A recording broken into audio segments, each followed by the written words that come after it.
പ്രിയമുള്ളവരെ, 19-ാം നൂറ്റാണ്ടിൻ്റെ ഉത്തരാർദ്ധത്തിലും 20-ാം നൂറ്റാണ്ടിൻ്റെ ആദ്യ വർഷങ്ങളിലും ദേശീയ പ്രസ്ഥാനവുമായി ബന്ധപ്പെട്ട സ്ത്രീപക്ഷ നവോത്ഥാനം, ഭാരതീയ സ്ത്രീപക്ഷ നവോത്ഥാനം എന്ന പേരിൽ ഡോക്ടർ പി സോമൻ എഴുതിയ ഒരു ഗ്രന്ഥം വായിച്ചതിൻ്റെ പശ്ചാത്തലത്തിലാണ് പർദ്ദ ഉപേക്ഷിച്ച് ദേശീയ പ്രസ്ഥാനത്തിൻ്റെ വിമോചന പോരാട്ടങ്ങളിൽ പങ്കെടുത്ത ധീരദേശാഭിമാനികളായ കുറച്ച് മുസ്ലിം സ്ത്രീകളെ പറ്റിയുള്ള വർത്തമാനത്തിന് പ്രേരകമായത് ആ പുസ്തകത്തിൻ്റെ വായനയാണ്. ഇന്ത്യയിലെ മുസ്ലിം നവോത്ഥാനവുമായി ബന്ധപ്പെട്ട് കേൾക്കുന്ന ഏറ്റവും പ്രധാനപ്പെട്ട പേര് സർ സയ്യിദ് അഹമ്മദ് ഖാനാണെന്ന് നമുക്കെല്ലാവർക്കും അറിയാം.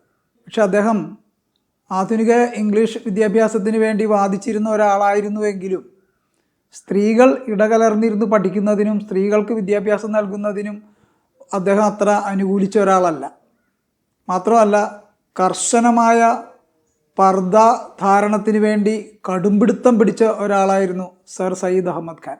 അദ്ദേഹത്തിൻ്റെ അനുയായിയായിരുന്ന മുംതാസ് അലി ഖാൻ അപ്രകാരമായിരുന്നില്ല. ഒരുപക്ഷെ ഇന്ത്യയിലെ ആദ്യത്തെ മുസ്ലിം ഫെമിനിസ്റ്റ് ഗ്രന്ഥം എന്നറിയപ്പെടുന്ന ഒരു പുസ്തകം പോലും രചിച്ചത് ദിയോബന്ദ് ദാറുൽ ഉലൂമിലെ ഉൽപ്പന്നമായ മുംതാസ് അലി ഖാനാണ്. സ്ത്രീപക്ഷ നിലപാടുകൾ ഉയർത്തിപ്പിടിച്ച് ഉജ്ജ്വലമായ രീതിയിൽ സ്ത്രീപക്ഷ നിലപാടുകൾ ഉയർത്തിപ്പിടിച്ച ഒരു പരമ്പരാഗത മുസ്ലിം ബുദ്ധിജീവിയായിരുന്നു മുംതാസ് അലി ഖാൻ. അദ്ദേഹം ഈ സ്ത്രീപക്ഷ നിലപാടുകൾ ഉയർത്തിപ്പിടിച്ചുകൊണ്ട് താൻ എഴുതാൻ ഉദ്ദേശിക്കുന്ന ഒരു ഗ്രന്ഥത്തിൻ്റെ കയ്യെഴുത്ത് പ്രതി സർ സയ്യിദ് അഹമ്മദ് ഖാനെ ഏൽപ്പിക്കുന്നുണ്ട്. അത് വായിച്ച് ആകെ ഞെട്ടിത്തരിച്ചു കോപാകുലനായി സർ സയ്യിദ് അഹമ്മദ് ഖാൻ അത് കീറി ചവറ്റുകൊട്ടയിൽ എറിയുന്നുണ്ട്. സർ സയ്യിദ് അഹമ്മദ് ഖാൻ ഭക്ഷണത്തിന് പോയ സമയം നോക്കി മുംതാസ് അലി ഖാൻ ചവറ് പാത്രത്തിൽ നിന്ന് ആ കുറിപ്പടികൾ തിരിച്ചെടുത്ത് പിന്നീട് സയ്യിദ് അഹമ്മദ് ഖാൻ്റെ നിര്യാണത്തിന് ശേഷമാണ് അദ്ദേഹം അതൊരു ഗ്രന്ഥമായി പ്രസിദ്ധീകരിക്കുന്നത്. ഇന്ത്യയിലെ മുസ്ലിം ഫെമിനിസ്റ്റ് പ്രസ്ഥാനത്തിൻ്റെ ബൈബിൾ എന്ന് പറയാവുന്ന രീതിയിലുള്ള ഒരു ഗ്രന്ഥമായിട്ട് അത് മാറുന്നുണ്ട്. അതിൻ്റെ പേരാണ് സ്ത്രീകളുടെ അവകാശങ്ങൾ എന്ന് പറയുന്ന ഉറുദു ഗ്രന്ഥം. അത് ഹുഖുഖു നിസ്വാൻ എന്നറിയപ്പെടുന്ന മുംതാസ് അലി ഖാൻ്റെ ഗ്രന്ഥം. മുസ്ലിം സ്ത്രീകളുടെ മേൽ മതസ്വത്വ ചിഹ്നമായി അവർ എത്ര കണ്ട് തിരസ്കരിച്ചാലും വീണ്ടും വീണ്ടും പുരുഷമതത്തിനാൽ അടിച്ചേൽപ്പിക്കപ്പെടുന്ന ഒരു മതചിഹ്നമാണ് പർദ്ദ. ഈ മൂടുപടങ്ങളെ ഊരിയെറിഞ്ഞും മതവിലക്കുകളെ നിരസിച്ചുകൊണ്ടും ധീരരായ അനേകം വനിതകൾ ദേശീയ പ്രസ്ഥാന കാലത്ത്, അനേകം മുസ്ലിം വനിതകൾ ദേശീയ പ്രസ്ഥാന കാലത്ത് പർദ്ദ ഉപേക്ഷിച്ചുകൊണ്ട് മുന്നോട്ട് വന്നു. ആ ധീരകളായ വനിതകളെ പറ്റിയാണ് ഈ വർത്തമാനം. ഇന്ത്യയിലെ മുസ്ലിം ജീവിത പ്രശ്നങ്ങളെക്കുറിച്ച് ആഴത്തിൽ ചിന്തിച്ച ഒരു മുസ്ലിം ബുദ്ധിജീവിയാണ് ഹമീദ് ദൽവായി. അദ്ദേഹം പർദ്ദ നിയമം മൂലം നിരോധിക്കണം എന്ന അഭിപ്രായം പ്രകടിപ്പിച്ചയാളാണ്. ഹമീദ് ദൽവായി അതിൻ്റെ പേരിൽ ഒരുപാട് ആക്രമണങ്ങൾക്ക് വിധേയനായിട്ടുണ്ട്. പക്ഷേ ഇന്ത്യയിലെ സെക്യുലർ ആയിട്ടുള്ള ഏതൊരാളെയും പ്രചോദിപ്പിച്ച ഒരു വ്യക്തിത്വമായിരുന്നു ഹമീദ് ദൽവായിയുടേത്. പിൽക്കാലത്ത് അന്ധവിശ്വാസത്തിനും അനാചാരങ്ങൾക്കുമെതിരെയുള്ള പോരാട്ടം സംഘടിപ്പിച്ച ഇന്ത്യയിലെ വലതുപക്ഷ തീവ്രവാദികളാൽ കൊല്ലപ്പെട്ട നരേന്ദ്ര ദാബോൽക്കറെ നമുക്കറിയാം. നരേന്ദ്ര ദാബോൽക്കർ അദ്ദേഹത്തിൻ്റെ മകന് ഹമീദ് എന്ന പേരാണ് ഇട്ടത്. ഈ ഹമീദ് എന്ന പേരിടാനുള്ള പ്രേരണ ഹമീദ് ദൽവായിയോടുള്ള ആഭിമുഖ്യവും ആരാധനയും അദ്ദേഹത്തോടുള്ള പ്രത്യേകമായ ബഹുമാനവുമാണ് നരേന്ദ്ര ദാബോൽക്കറിന് മകന് ഹമീദ് എന്ന പേരിടുവാനുള്ള പ്രേരണയായത്. മതയാഥാസ്ഥിതികതയുടെ ഒരുപാട് വിലക്കുകളെ ലംഘിച്ചുകൊണ്ടും മൂടുപടങ്ങൾ വലിച്ചെറിഞ്ഞുകൊണ്ടും ഒരുപാട് മുസ്ലിം സ്ത്രീകൾ ദേശീയ പ്രസ്ഥാനത്തിൻ്റെ ഭാഗമായി ഉയർന്നു വന്നിട്ടുണ്ട്.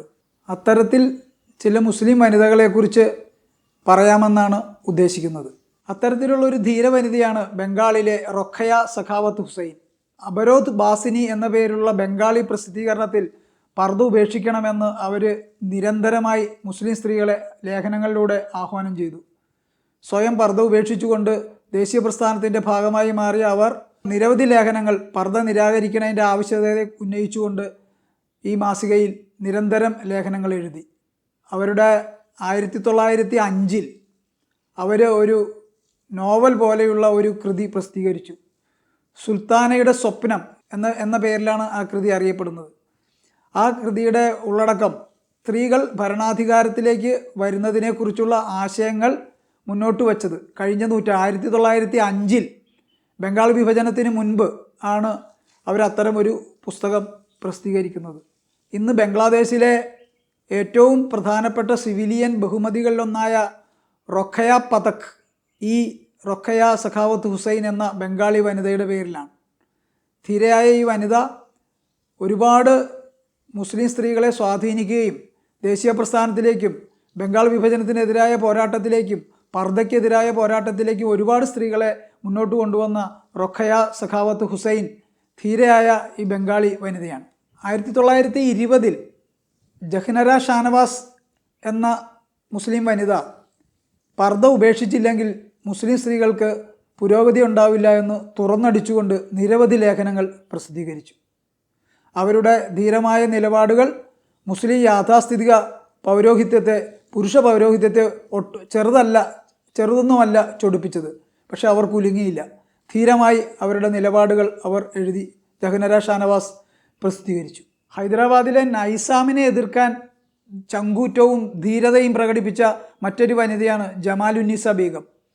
1926 അവർ പർദ്ദ ഉപേക്ഷിക്കുകയും പർദ്ദ ഉപേക്ഷിക്കാൻ മുസ്ലിം സ്ത്രീകളെ ആഹ്വാനം ചെയ്യുകയും ചെയ്തു. പാകിസ്ഥാൻ വാദം ഉയർന്നു വന്നപ്പോൾ അതിനെ അതിനിശിതമായി എതിർത്ത ധീര മുസ്ലിം വനിതകളിൽ ഒരാളാണ് ജമാലുന്നീസ ബീഗം. ഇന്ത്യയിൽ ആദ്യമായി ഒരു പൊതുയോഗത്തെ അഭിസംബോധന ചെയ്ത് പ്രസംഗിച്ച മുസ്ലിം വനിത ആയി അറിയപ്പെടുന്നത് അലി സഹോദരന്മാരുടെ ഉമ്മയായ അബ്ദി ബാനോ സാഹിബ എന്ന ബി അമ്മൻ എന്നറിയപ്പെടുന്ന വനിതയാണ്. ഖിലാഫത്ത് പ്രസ്ഥാനത്തിന് നേതൃത്വം കൊടുത്ത അലി സഹോദരന്മാരായ മൗലാന മുഹമ്മദ് അലിയുടെയും മൗലാന ഷൗക്കത്ത് അലിയുടെയും ഉമ്മയായിരുന്നു ബി അമ്മൻ. ആദ്യകാലത്ത് അവർ ബുർഖ ധരിച്ച് ഒരു തിരശീലയ്ക്ക് പിന്നിലിരുന്നാണ് പ്രസംഗിച്ചതെങ്കിൽ പിന്നീട് ബുർഖ ഉപേക്ഷിച്ചുകൊണ്ട് പൊതുയോഗങ്ങളിൽ പ്രസംഗിക്കാനുള്ള ചങ്കൂറ്റം പ്രകടിപ്പിക്കുകയുണ്ടായി. 1929 ഉത്തർപ്രദേശിൽ മുസ്ലിം കോൺഫറൻസ് നടന്നു. ആ യോഗത്തിൽ അധ്യക്ഷത വഹിച്ചത് ഒരു വനിതയായിരുന്നു, ബീഗം അബ്ദുള്ള. അവരുടെ ശരിയായ പേര് വഹീദ ജഹാൻ എന്നാണ്. വഹീദ ജഹാൻ യഥാർത്ഥത്തിൽ ഇന്ത്യയിലെ പുരോഗമന സാഹിത്യ പ്രസ്ഥാനത്തിൻ്റെ ആദ്യകാല വനിതാ നേതാക്കളിൽ ഒരാളായ റഷീദ് ജഹാൻ്റെ മാതാവാണ്. റഷീദ് ജഹാനെക്കുറിച്ച് ഞാൻ തുടർന്ന് പറയുന്നുണ്ട്. വഹീദ ജഹാൻ കോളേജ് വിദ്യാഭ്യാസ കാലത്ത് പർദ്ദ ധരിച്ചാണ് കോളേജിൽ പോയിരുന്നതെങ്കിലും പിന്നീട് 1930കളിൽ അവർ പൂർണ്ണമായി പർദ്ദ ഉപേക്ഷിക്കുകയും പർദ്ദ ഉപേക്ഷിക്കാൻ മുസ്ലിം സ്ത്രീകളെ ആഹ്വാനം ചെയ്യുകയും ചെയ്തു.